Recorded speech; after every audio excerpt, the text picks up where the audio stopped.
This is the Viofo WM1, and it represents yet another departure from Viofo's typical wedge-shaped design. This is a single-channel dashcam that's incredibly simply built with only 4 buttons, no screen, and all setup has to be done on the app. So today we're going to check out the video quality of this dashcam, talk a little bit about the app, and find out what it's like to use, if it's any good. Let's just start with a quick overview of the camera body because it is fairly simple and straightforward. This should only take a minute. There are 4 buttons on the back of the camera: record, mic on and off, Wi-Fi on and off, and lock recording. These 4 buttons are surrounded by a super glossy plastic that picks up fingerprints like no tomorrow. The rest of the camera is made out of matte plastic, so I'm not really sure why Viofo chose to use glossy here in the one place where you'll touch and see it.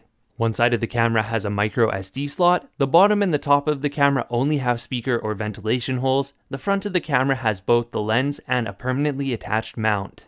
There's really no other room for expansion here. This is strictly a single lens camera, since it only has one USB port for power on the top of the mount. Despite that mount being permanently attached to the camera, it does slide on and off of another plastic piece that sticks to the windshield. Thing is though, the power goes into this mount and not the plastic piece on the windshield, so if you are removing this camera from your car frequently, you'll always have to unplug the USB cable. This is different from other Viofo cameras where the plastic piece houses the GPS and also takes the power cable, so when the camera is unmounted, no cables need to be removed, except maybe rear or secondary camera cables. Aside from the mounting difference and the fact that this camera doesn't have a screen, so it requires an app for setup, it's fundamentally the same as any other Viofo camera, with the lady who yells at you when the camera turns on. I wish that we could lower her volume, Viofo. It even uses the same app as other Viofo cameras, so it has similar settings and a similar setup procedure in the app. We'll go over that later. First, we're going to look at the video quality. I mounted this camera in my car side by side with the Viofo A119, which is a dual channel dashcam, also from Viofo, and video quality is pretty close. I'd say the A119 is marginally better, but that's what I'd expect at the higher price. The WM1 is a 1440p 30 frames per second dashcam, which puts it right in between 1080p and 4K. The video quality to my eyes is pretty decent, boasting good color reproduction, decent plate readability, and a high level of sharpness. Sharpness is almost a little bit too high out of the box in my opinion. It sometimes makes sharp lines look just a little bit crunchy. That being said, the higher sharpness may look visually uglier, but it does boost plate readability a little bit more by adding slight contrast and to some extent enhancing edges around text. It is important to set expectations reasonably when it comes to license plate readability. Cars in adjacent lanes, such as the parking lane or oncoming when there's no barrier or no center median, those license plates should be readable as long as the relative speed isn't too high. Even on a sunny day with 2 cars facing each other going 30 km per hour, the frame rate just isn't high enough to capture detailed license plates reliably. And that is common with most dashcams, mind you, but it is something to keep in mind. Of course, as it gets darker out, relative speed needs to be slower in order to capture sharp text like license plates or street signs. During sunset, most text becomes unreadable while the car is in motion. Again, that's just due to the nature of frame speed. And finally, when night has fallen and everything is dark, it becomes more or less impossible to read license plates at speed.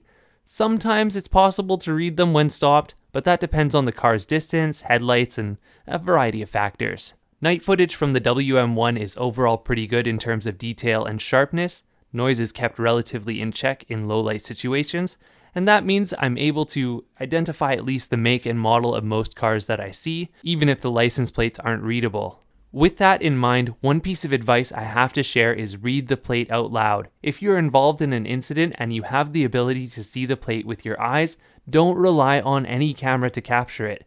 Say it out loud and have that audio record. The good news is that the WM1's microphone is pretty great. Here's an audio sample direct from the camera with no editing. As we're cruising through the neighborhood here, I have a quick question for you.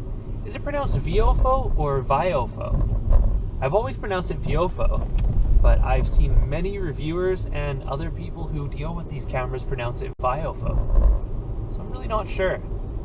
Maybe I should ask the company and see what they officially say. Anyways, this is an audio sample from the WM1, cruising along about 35-40 kilometers per hour. I usually do my audio samples over the Alex Fraser Bridge, but I don't really live in that area or cross that bridge very much anymore, at least compared to what I used to do. So it's, yeah. Alright, now it comes down to one of the most important parts of this camera, the app. Viofo's app has been around a long time, and it's matured into a at least usable product. One important note when connecting to the app is to ensure that the camera's Wi-Fi stays connected. Most phones will detect that this camera is not providing an internet connection and automatically attempt to connect to a different Wi-Fi network in order to continue sharing your data with the government. Some phones have an option that may need to be enabled in order to keep the Wi-Fi connection to the camera active. Once the camera is connected to the app, it shows a live preview, which is useful for setting the camera angle and ensuring there's not too much sky or hood.